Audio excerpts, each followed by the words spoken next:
মুক্তি হয় তাহলে মনে রাখতে হবে দেশের সাধারণ মানুষকে ঐক্যবদ্ধ করতে হবে, তাদেরকে সাথে নিয়ে এবং গণতন্ত্রকামী মানুষকে সাথে নিয়ে আজকে আমাদের এই ষড়যন্ত্র রুখে দিতে হবে। মনে রাখতে হবে জনগণের শক্তির সামনে, জনগণের ইচ্ছার সামনে, জনগণের আকাঙ্ক্ষার সামনে গণতন্ত্রের প্রতি জনগণের যে অদম্য স্পৃহা, এটিকে থামিয়ে দেওয়ার শক্তি কোনো ষড়যন্ত্রকারীর নাই। কাজেই সব সময় সারা পৃথিবীতে দেখা গেছে যখনই কোনো দুর্যোগ দুর্বিপাক আসছে, যখনই কোনো স্বৈরাচারের উদ্ভব হয়েছে, জনগণই সিদ্ধান্ত নিয়েছে। এবং বিগত ৩৬শে জুলাই ২০২৪ জনগণই সিদ্ধান্ত নিয়েছে।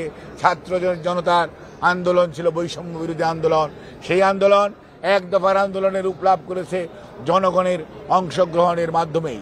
কাজেই আজকেও যারা দেশের গণতন্ত্রকে পিছিয়ে দেওয়ার, গণতন্ত্রকে প্রলম্বিত ফিরে আসাকে প্রলম্বিত করার অপচেষ্টা করছেন দেশে এবং বিদেশে বসে, তাদের হীন চেষ্টা জনগণের ঐক্যবদ্ধ প্রচেষ্টার উপর এবং সচেতনতার উপর কোনো দিনই স্থান পাবে না।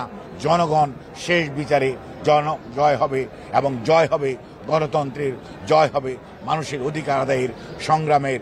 এবং জনগণের সিদ্ধান্ত নেবে আগামী দিনের সংবিধান কি হবে, আগামী দিনের সংস্কার কি ধরনের হওয়া উচিত।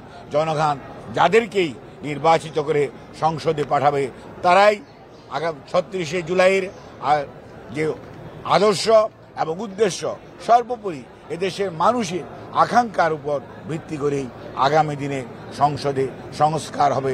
সেই সংস্কারের মাধ্যমেই বাংলাদেশ, ভবিষ্যৎমুখী বাংলাদেশ অর্থাৎ আগামীর বাংলাদেশ ৩১ দফার আলোকে বিনির্মাণে ইনশাল্লাহ বাংলাদেশ জাতীয়তাবাদী দলের ভারপ্রাপ্ত চেয়ারম্যান জনাব তারেক রহমান নেতৃত্ব দিবেন।